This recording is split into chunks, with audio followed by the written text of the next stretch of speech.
Comme tous les jours cet été, nous retrouvons Xavier Louis qui anime les plus beaux détours de France, ce réseau qui regroupe les plus belles petites villes de France. Vous pouvez les retrouver sur le site plusbeaudétours.com dans le guide des 100 plus beaux détours réalisés avec Michelin et offerts dans les villes labellisées. Bonjour Xavier. Bonjour Laurie, bonjour Benjamin. Bonjour Xavier, ce matin vous nous emmenez découvrir de jolis parcs et jardins.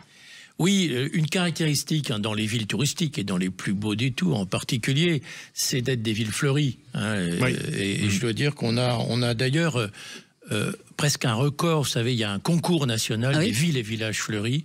Et je veux dire que les plus beaux détours se distinguent avec beaucoup de 4 fleurs, voire fleurs d'or. Magnifique. C'est le cas par exemple pour Châtillon-sur-Chalaronne dans l'Ain, dans les Dombes. Qui dispose d'un arboretum, et c'est une ville très joliment fleurie. Châtillon-sur-Chalaronne.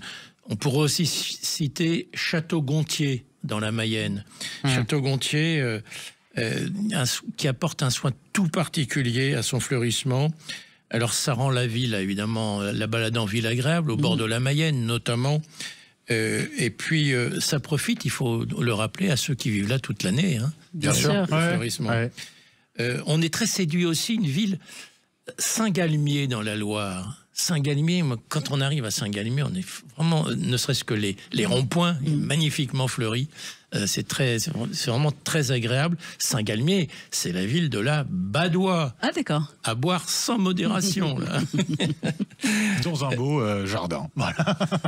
Bon, est-ce que vous avez d'autres coups de cœur en la matière quand on parle de parcs, de jardins? Il y en a beaucoup, je dois dire, presque, je vous ai dit pratiquement la totalité des 104 plus beaux détours, parce qu'on fait des audits, vous savez, tous les 4 ans dans les villes, et elles sont, et c'est vrai qu'elles ont toutes des très très bonnes notes en termes de fleurissement.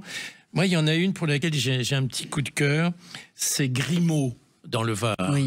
Grimaud, là, vraiment, se balader dans Grimaud, et notamment, je vous conseille d'aller monter jusqu'à la mairie, juste d'être devant la mairie, vous avez une petite esplanade, et là, vous avez une vue sur le golfe de Saint-Tropez, qui est exceptionnel.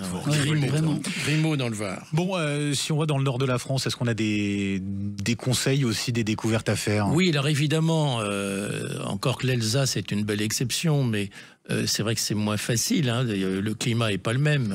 On parlait de Grimaud, donc c'est pas les mêmes espèces qu'on va retrouver. Mais il y a une ville qu'il faut citer parce qu'il fait pas mal d'efforts, c'est Pontarlier.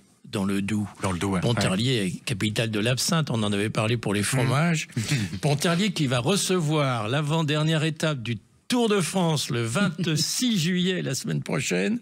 Ils ont fait des efforts remarquables, mais notamment il y a un tout nouveau parc que vous pouvez découvrir à l'occasion de cette étape, ou évidemment le reste de l'année. Les plus belles petites villes de France, en parlant de jolis parcs et jardins. Alors vous nous avez parlé de Châtillon-sur-Chalaronne dans l'Ain, Château-Gontier en Mayenne, Saint-Galmier dans la Loire. On peut noter aussi Grimaud dans le Var. Vous nous en avez parlé, ça donne envie. Merci beaucoup Xavier Louis.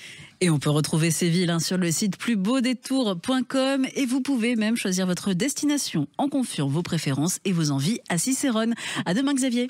À demain.